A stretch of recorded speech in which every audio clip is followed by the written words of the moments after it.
New developments tonight in the disappearance of Nancy Guthrie, the 84-year-old mother of Today Show host Savannah Guthrie.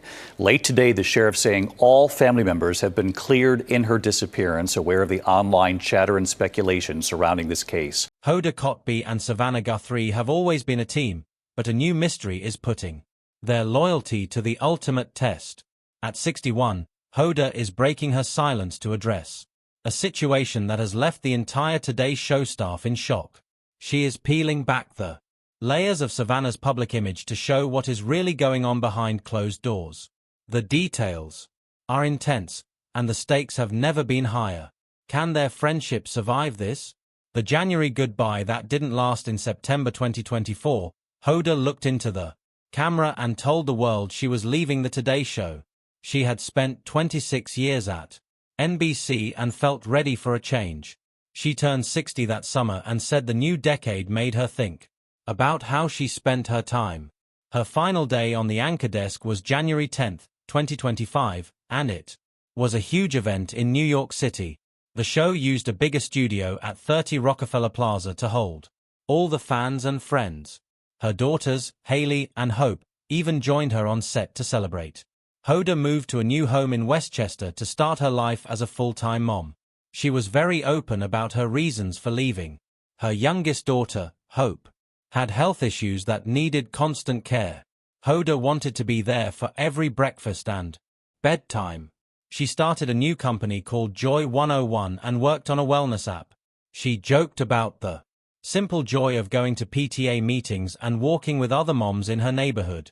For a year, she lived a life away from the morning news grind. But everything changed on February 1, 2026 when a crisis began in Tucson, Arizona. Nancy Guthrie, the mother of Hoda's close friend Savannah Guthrie, went missing. Savannah had to leave the show immediately to fly to Arizona, where she began working with the FBI and local police to find her mother. This left the anchor chair next to Craig Melvin empty during a very stressful week. On February 9, 2026, Hoda Kotb put her retirement on hold and walked back into Studio 1A. She did not return as a guest but stepped back into her old job as a main anchor. She told the staff and the viewers she was there to help so Savannah could stay with her family. Hoda had to leave her new routine in Westchester and return to the 4 a.m. wake-up calls. She had to tell her daughters she would be back on TV for a while. As expected, Hoda's return provided a sense of stability for the staff and the viewers. She stayed focused on the facts of the search for Nancy Guthrie. The police were looking for a masked suspect and there was talk of a high-dollar ransom. Hoda stayed calm on the air and changed the tone of the show, bringing a sense of peace during a time of chaos. People watching at home saw that Hoda was back because of a promise she made to Savannah years ago. A promise she meant to keep no matter what. "We are a family for years." The Today Show has used the word family in its ads. It is a big part of how they sell the show. But on February 6, 2026, Hoda Kotb showed everyone that those words were more than a catchphrase. She came back to the show just as the search for Savannah Guthrie's mother, Nancy, was in its 6th day. She sat with Craig Melvin and Shaynell Jones and shared the real history of her bond with Savannah. Hoda felt a deep sense of sadness during the segment. She told the viewers that the whole situation was breaking her heart. To help people understand why she was there, she talked about a hard time in her own life. When her daughter, Hope, was in the hospital in 2023, Savannah was the very first person to show up. Hoda told the audience, "I was thinking, who was first at the hospital when Hope was sick? Savannah." Coming back to the anchor desk was her way of being there for a friend who had always been there for her. While Hoda was on the air in New York, Savannah was in Tucson, Arizona. The situation there was very serious. By this time, the Pima County Sheriff's Department had found blood on Nancy's porch. Testing showed it belonged to the 84-year-old woman. A doorbell camera at the home had been disconnected at 1:47 a.m. on the night she vanished. The FBI was also looking for a person seen on video wearing a mask and a backpack. Hoda used her time on the show to keep the public focused on these facts. She wore a yellow ribbon on her jacket to honor Nancy. The studio was filled with yellow flowers to show that everyone was thinking of the Guthrie family. Hoda spoke about Savannah like a sister. She told the viewers, "The nation is rallying around our dear Savannah, believing her beloved mom will be home soon, safe in their loving arms." This was a big change from how the news is usually told. Hoda was willing to show her own hope and worry to millions of people. The network made big changes because of this crisis.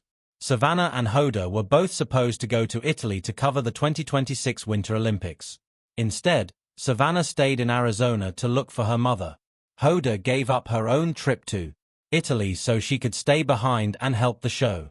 This decision cost the network a lot of money and planning, but at least it showed that the family culture was real. Nancy Guthrie is 84 years old and has lived in Tucson, Arizona, for over 50 years.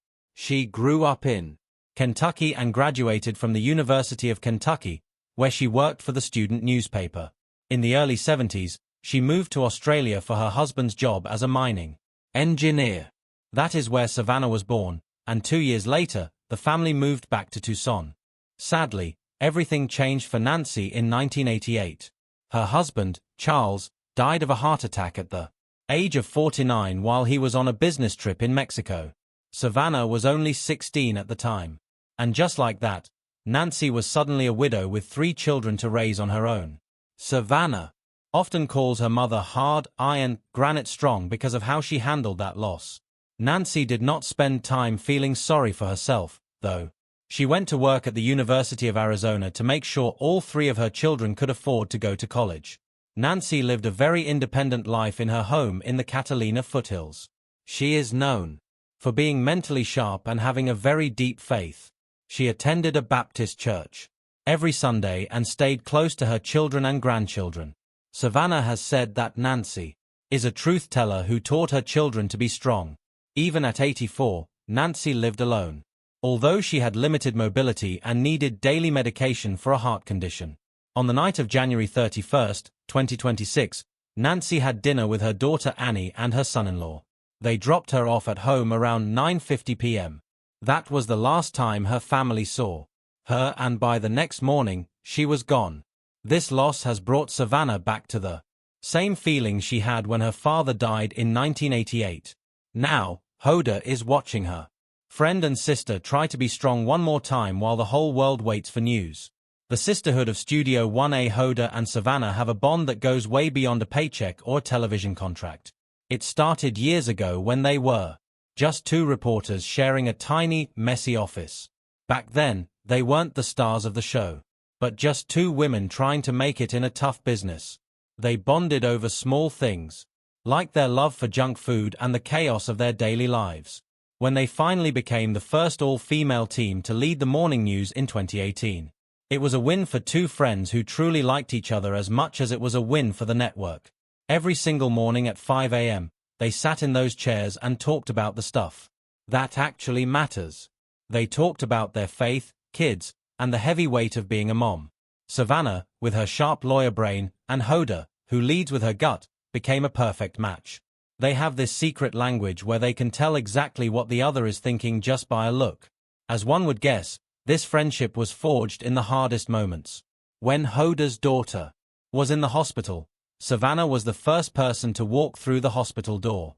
That is why Hoda didn't even have to think about coming back to work in February 2026. She wasn't returning for fame, but because her sister was in a nightmare and needed someone she trusted to take over the heavy lifting.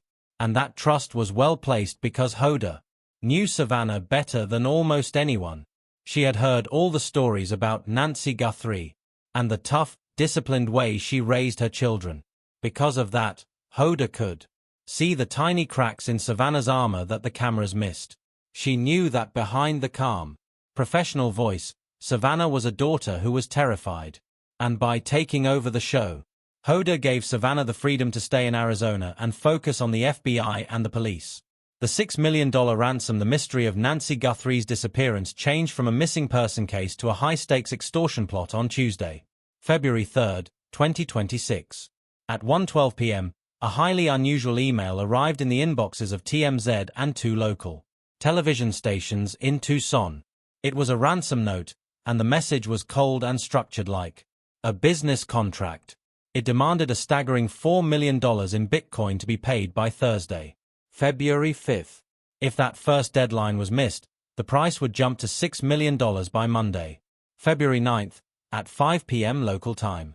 What made this note terrifying was the level of detail it contained.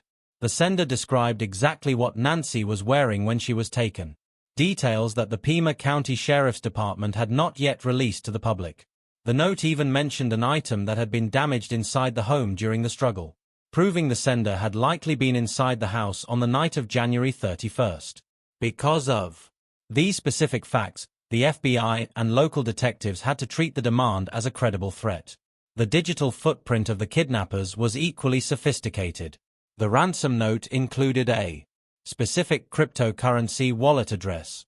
FBI cyber experts immediately began monitoring that address, and on February 11th, they saw the first sign of life. The Bitcoin account showed activity, suggesting the kidnappers were testing the plumbing of their digital getaway car. However, the use of Bitcoin created a huge hurdle for the Guthrie family. Converting $6 million into cryptocurrency and transferring it without triggering international red flags or know your customer bank blocks is nearly impossible for a private citizen to do in 48 hours. As the second deadline of February 9th approached, the tension in the investigation reached a breaking point. Savannah and her siblings released a video confirming they were ready to meet the demands, stating clearly, "We will pay," but the kidnappers were playing a psychological game. They provided no proof of life. They sent no photos or videos of Nancy to prove she was still alive or that she had her heart medication. This led to a deafening silence as the 5 p.m. clock ran out. The FBI reported that they were not aware of any continued communication between the family and the suspects after that Monday deadline passed. We will pay on Saturday, February 7th, 2026. The world saw a side of Savannah that it had never seen before. Standing between her brother, Cameron, and her sister, Annie, Savannah released a video that felt like a final act of desperation.